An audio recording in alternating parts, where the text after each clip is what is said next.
Friends, welcome to my channel accounts with Vandana. आज हम पढ़ने जा रहे हैं इंट्रोडक्शन टू अकाउंटिंग। अकाउंट्स उन बच्चों के लिए जो अभी भी +1 में हुए हैं, बिल्कुल ही नया सब्जेक्ट है। ये आपका प्रैक्टिकल भी है, लेकिन प्रैक्टिकल से पहले हमें ये जानना जरूरी है कि अकाउंट्स में होता क्या है, किस तरह अकाउंटिंग की जाती है। तो आइए हम इसको जानने की कोशिश करते हैं। मान लीजिए ये एक मिस्टर एक्स है। इसने क्या किया, अपना बिजनेस शुरू किया। अब जब इसने बिजनेस शुरू किया, उस बिजनेस में क्या होने लगी, ट्रांजैक्शंस होने लगी। कुछ वो सेल्स करने लगा, कुछ परचेज, कुछ फिर उधार में भी माल बेचने लगा, उधार में माल खरीदने लगा। ठीक है, यानी कि क्या हो गया, उसके क्रेडिटर्स भी बने और डेटर्स भी बने। अब ट्रांजैक्शन जो है वो टाइम टू टाइम बढ़ती चली गई। जैसे जैसे ट्रांजैक्शंस बढ़ी, वैसे वैसे क्या हुआ, जो एक पर्सन की कैपेसिटी होती है चीजों को याद रखने की, वो कम हुई, उसकी लिमिटेशंस हमारे सामने आई। तो इस मिस्टर बी ने इसका क्या सॉल्यूशन निकाला, उसने क्या किया, इन सारी ट्रांजैक्शंस को रिकॉर्ड करना शुरू कर दिया, यानी कि लिखना शुरू कर दिया। किसमें, अपनी बुक्स में। इन ट्रांजैक्शंस को क्या किया, उसने रिकॉर्ड किया। कहां पर रिकॉर्ड किया, अपनी बुक्स में। एक प्रॉपर वे में वो इनको रखने लगा, ठीक है, जिसको हमने कहा अकाउंटिंग। इट मींस जब कोई भी बिजनेसमैन अपनी सारी ट्रांजैक्शंस जो भी उसके बिजनेस में हुई है वो उनको अपने बुक्स में रिकॉर्ड करे, तो वो होती है हमारी अकाउंटिंग। अकाउंटिंग में क्या होता है, चलिए हम एक थोड़ी सी प्रोसेस को लेकर चलते हैं, उसके साथ इसका इंटरलिंक बताते हैं हम आपको, तो इससे आपको बहुत अच्छे से क्लियर होगा। अगर हम अपने फर्स्ट पॉइंट पे चलें,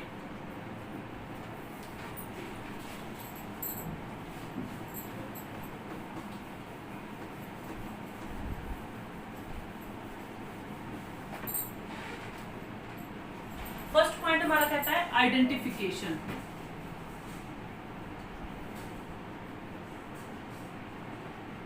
आइडेंटिफिकेशन, अभी आइडेंटिफिकेशन क्या है, आइडेंटिफिकेशन मीन्स जो भी उसके बिजनेस में ट्रांजैक्शंस हुई हैं, उन ट्रांजैक्शंस को उसमें से पहचानना जो कि फाइनेंशियल नेचर की है। मान लीजिए वो सेल करता है 40,000 की, परचेज कर रहा है 60,000 की, लेकिन साथ में उसके बिजनेस में एक और ट्रांजैक्शन हो रही है जो है quarrel between sales manager and production manager. It means क्या हो जाता है, सेल्स मैनेजर और प्रोडक्शन मैनेजर के बीच में हो जाता है झगड़ा। ठीक है, अब हमें क्या करना है, जितनी भी ट्रांजैक्शंस हुई उसके बिजनेस में, जो भी क्या हुई, एक्टिविटीज हुई, उनमें से उन ट्रांजैक्शंस को आइडेंटिफाई करना है जो कि फाइनेंशियल नेचर की है। अब ये देखिए, फाइनेंशियल नेचर की क्या है, सेल्स है, इसको हमने क्या कर लिया 40,000, हमें पता चल रहा है फाइनेंशियल है। परचेज 60,000, ये भी पता चल रहा है फाइनेंशियल है। लेकिन जो क्वार्ल हुआ है इसके बीच में, सेल्स मैनेजर और प्रोडक्शन मैनेजर के बीच में, उसको हम क्या करें, फाइनेंशियल नेचर के नहीं है, लेकिन हमारे बिजनेस पे तो इम्पैक्ट ये भी डाल रही है, तो इसको हम इसमें कंसीडर नहीं करेंगे। इट मींस अकाउंटिंग में सिर्फ उन्हीं ट्रांजैक्शन को कंसीडर किया जाएगा जो कि फाइनेंशियल नेचर की होंगी। ठीक, इसका मतलब हम पहले उन ट्रांजैक्शंस को आइडेंटिफाई करेंगे जो हमारे बिजनेस से रिलेटेड है और जो जिनका नेचर जो है वो फाइनेंशियल है। अगर हम अपने सेकंड पॉइंट पर चले, हमारा सेकंड पॉइंट क्या कहता है, मीजरिंग।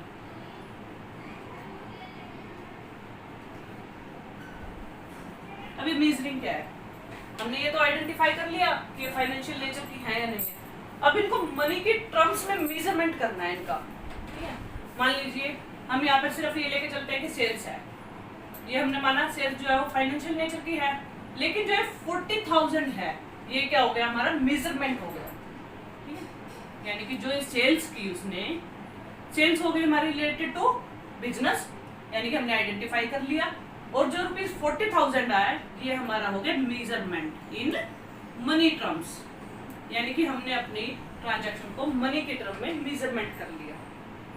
थर्ड पॉइंट पे अगर हम चलते हैं, वो कहता है रिकॉर्डिंग।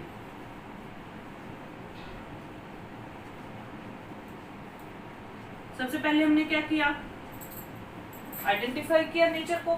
सेकंड, जिस भी नेचर की थी वो, अगर वो फाइनेंशियल नेचर की है तो हमने उसकी फाइनेंशियल वैल्यू जानी, यानी कि उसको मनी टर्म्स में क्या किया, जानने की कोशिश की। अब थर्ड, जब हमने उसको मनी टर्म्स में बना लिया, अब क्या करेंगे, उसको रिकॉर्ड करेंगे। इन 40,000 को यानी कि 40,000 को हम क्या करेंगे, रिकॉर्ड करेंगे। यानी कि जो सेल्स हुई, जो परचेज हुई, वो हमने रिकॉर्ड कर दी यहाँ पर सारी। यानी कि मान ली सेल्स भी कर दी, परचेज भी कर दी, जितनी भी हुई उसके बिजनेस में एक्टिविटी, ठीक है। यानी कि वो सारी एक्टिविटीज हमने क्या कर ली, एक बुक में रिकॉर्ड कर ली। उस बुक को हमने क्या नाम दे दिया, जर्नल।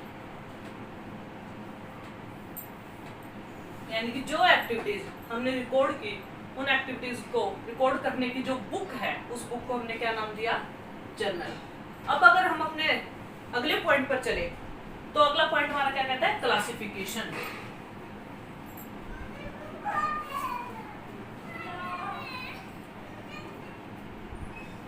अब ये क्लासिफिकेशन क्या है, हमने क्या किया था रिकॉर्डिंग में, सारी ट्रांजैक्शंस, जितनी भी सेल्स थी, जितनी भी परचेज थी, वो सारी एक जगह जर्नल में क्या की थी, रिकॉर्ड की थी।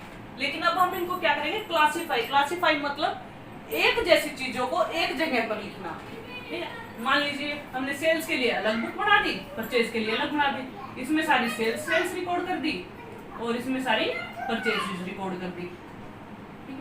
इस रिकॉर्डिंग को हम क्या कहते हैं, इसको कहते हैं लेजर। ये आपका एक पूरा चैप्टर आएगा जिसको हम आगे पढ़ेंगे, ठीक है। अब अगर हम 5th पॉइंट पर चले हमारे, तो उसमें क्या था, इसमें था हमारा समराइज, समराइजिंग। अब हमें क्या करना है, हमने यहाँ पर क्या कर लिया, सेल्स को सेल्स की जगह पे लिख लिया, परचेज को परचेज की जगह पे लिख लिया, जिसको हमने बोला लेजर।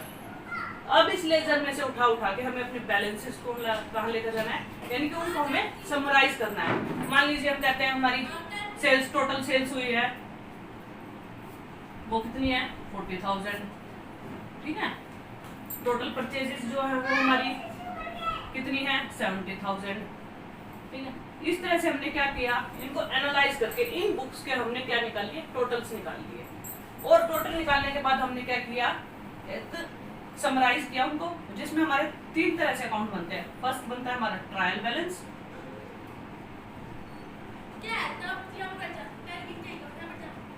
सेकंड बनता है हमारा प्रॉफिट एंड लॉस अकाउंट, और थर्ड बनती है हमारी बैलेंस शीट। ये भी आपके पूरे चैप्टर आएंगे तीनों आगे, जिनको हम आगे पढ़ेंगे डिटेल में। तो बस हम इतना बताना चाह रहे हैं कि समराइजिंग में हम क्या करते हैं, पहले ट्रायल बैलेंस बनाते हैं, ट्रायल बैलेंस से प्रॉफिट एंड लॉस अकाउंट बनाया जाता है, और उसके बाद हम बैलेंस शीट तैयार करते हैं, ठीक है। तो अगर हम इसे नेक्स्ट पॉइंट पर चले, तो नेक्स्ट पॉइंट हमारा क्या कहता है,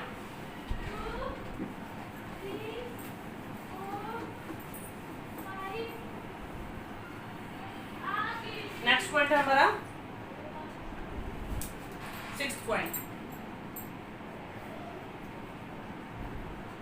एनालाइज एंड इंटरप्रिटेशन।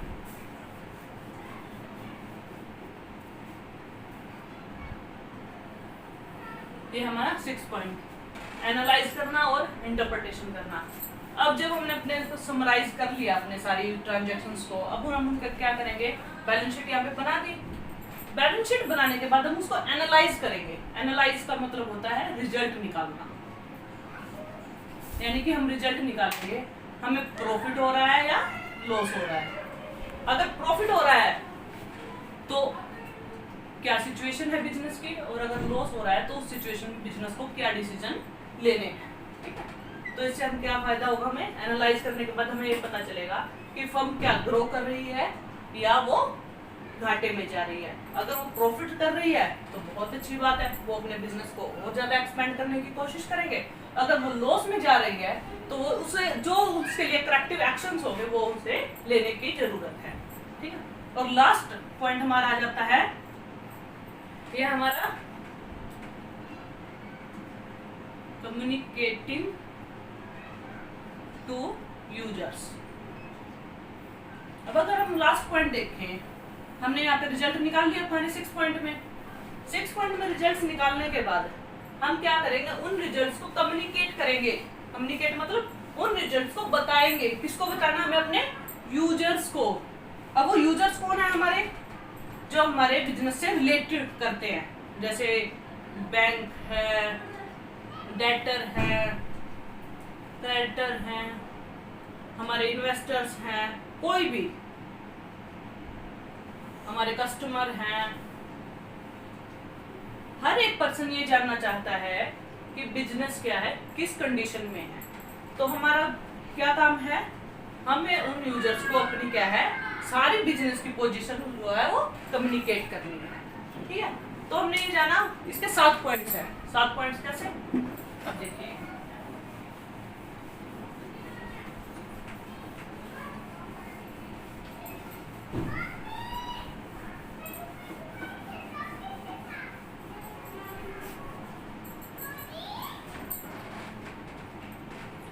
सात पॉइंट में हमारा फर्स्ट पॉइंट क्या था, आइडेंटिफिकेशन।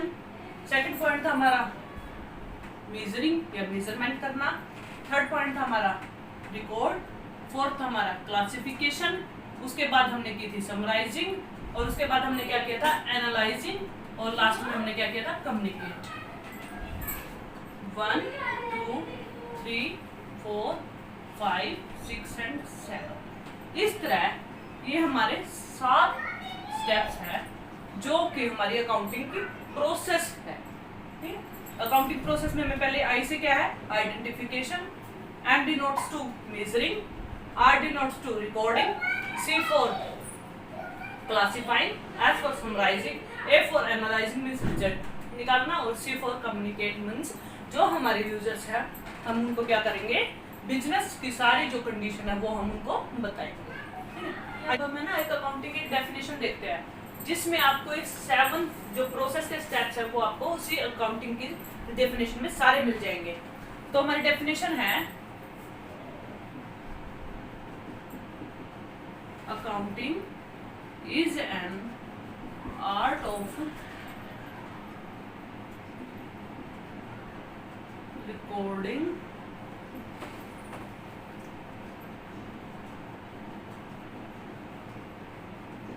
classifying and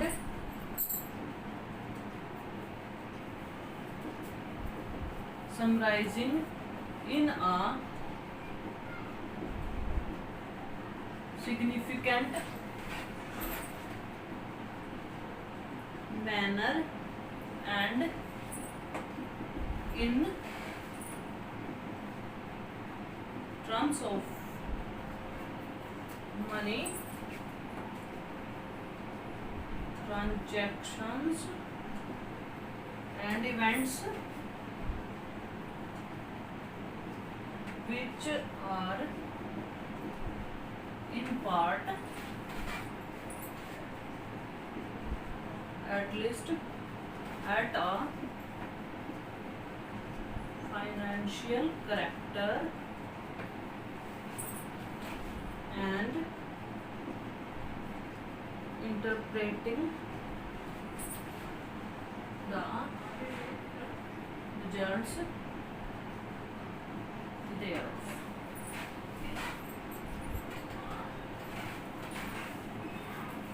ये है हमारी अकाउंटिंग की डेफिनेशन। अकाउंटिंग की डेफिनेशन में हमें क्या कह रही है, accounting is an art of recording.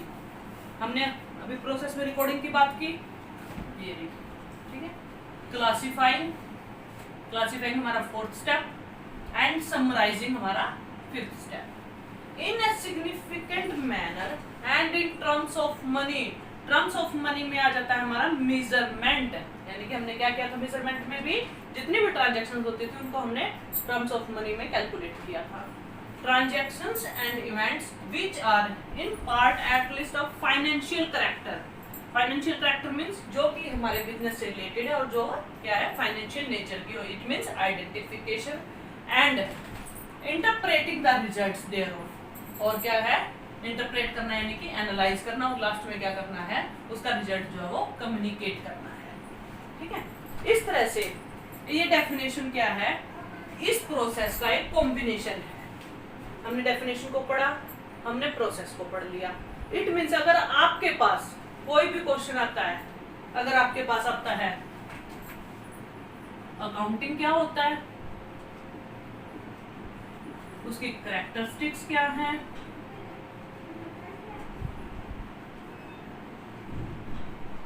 Characteristics, attributes और process,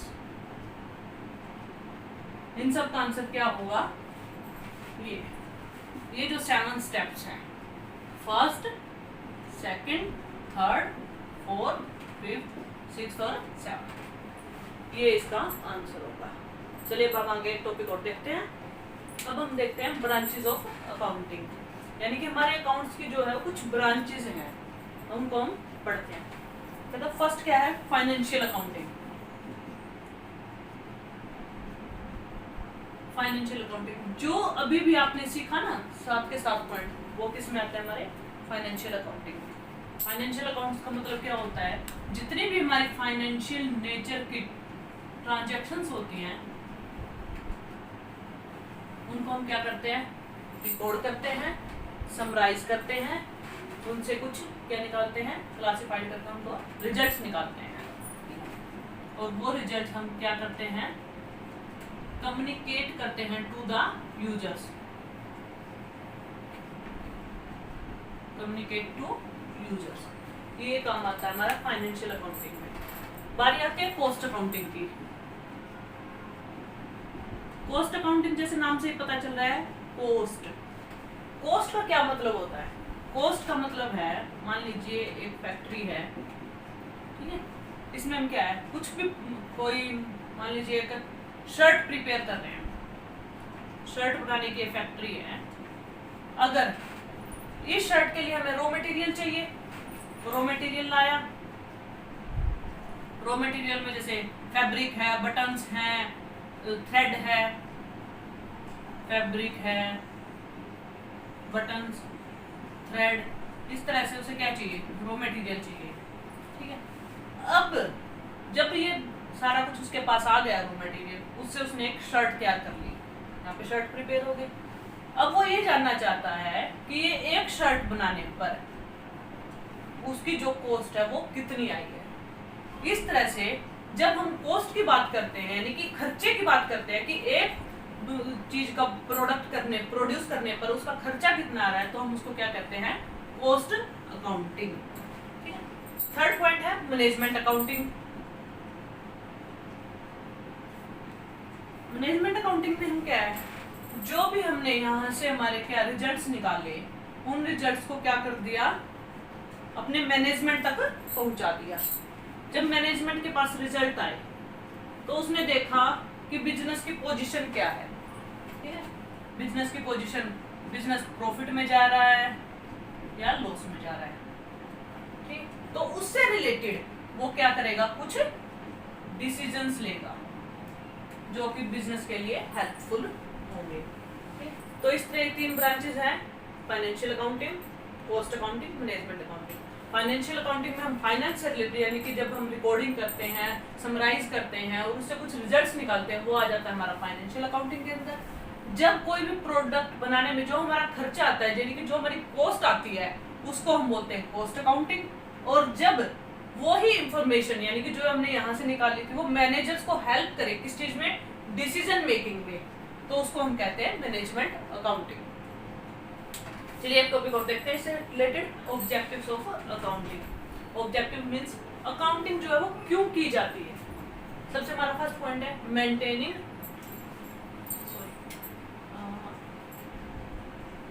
maintaining records of transaction. सबसे पहले हम क्या करते हैं, जितनी भी ट्रांजैक्शंस हुई उसको क्या किया? हमने रिकॉर्ड किया। इससे हमारा क्या फायदा हुआ? जो बिजनेसमैन है उसके पास सारी इंफॉर्मेशन रहने लगी, उसे कुछ भी याद करने की जरूरत नहीं रही, यानी कि वो सारी जो ट्रांजैक्शंस होने लगी उसके बिजनेस में, वो क्या करने लगा? बुक्स में रिकॉर्ड करने लगा, यानी कि उसके दिमाग पे अब इस चीज का कोई प्रेशर नहीं रहा कि अब उसे सारी ट्रांजैक्शंस लर्न करनी है, ठीक है। सेकंड पॉइंट हमारा था असर्टेनिंग प्रॉफिट एंड लॉस। अब जो अकाउंटिंग हमें क्या बताती है? अकाउंटिंग हमें ये बता रही है कि किसी भी फाइनेंशियल ईयर में किसी भी बिजनेस को प्रॉफिट हो रहा है या लॉस हो रहा है, ठीक है। थर्ड पॉइंट कहता है असर्टेनिंग फाइनेंशियल पोजीशन। लास्ट में फाइनेंशियल पोजीशन क्या है किसी भी बिजनेस की, मींस उसकी एसेट्स कितनी है, उसकी लायबिलिटीज कितनी है, उसकी कैपिटल कितनी है। ठीक है, इसमें हम बैलेंस शीट को कंसीडर करेंगे, यानी कि बैलेंस शीट जो है वो हमारी फाइनेंशियल पोजीशन को शो करती है। फोर्थ पॉइंट आता है हमारा असिस्टिंग द मैनेजमेंट। अभी मैनेजमेंट की कैसे हेल्प करता है, अभी हमने पीछे देखा कि अगर मैनेजमेंट को उस बिजनेस की फाइनेंशियल पोजीशन का पता लग जाएगा तो वो उससे रिलेटेड अपने डिसीजंस ले सकते हैं। इट मीन्स जो अकाउंटिंग है वो क्या करती है, helps to management in decision making. हमारा लास्ट पॉइंट है कम्युनिकेट इंफॉर्मेशन टू यूजर्स। अब जो भी हमने इंफॉर्मेशन निकाली उसको हम क्या करेंगे, यूजर्स को कम्युनिकेट करेंगे। तो अकाउंटिंग हमारा ये काम भी करता है। अकाउंटिंग इसलिए भी बनाई जाती है कि जो भी हमारी इंफॉर्मेशन है वो हम यूजर्स तक पहुंचाए, क्योंकि हर एक यूजर चाहता है कि जहां वो पैसा लगा रहा है, जिसके साथ भी उसके रिलेशन है, उसकी सारी इंफॉर्मेशन उसके पास रहे। तो ये ऑब्जेक्टिव हमारा कौन पूरा कर देता है, अकाउंटिंग पूरा कर देता है। ठीक है, इस तरह से हमने आज अकाउंटिंग की कुछ बेसिक टर्म्स को जाना, और अगली वीडियो में हम इससे आगे का चैप्टर पढ़ेंगे, जिसमें आप बने रहिए हमारे साथ। अगर आपको वीडियो पसंद आए तो लाइक, शेयर और सब्सक्राइब जरूर करें। Thank you, thanks for watching.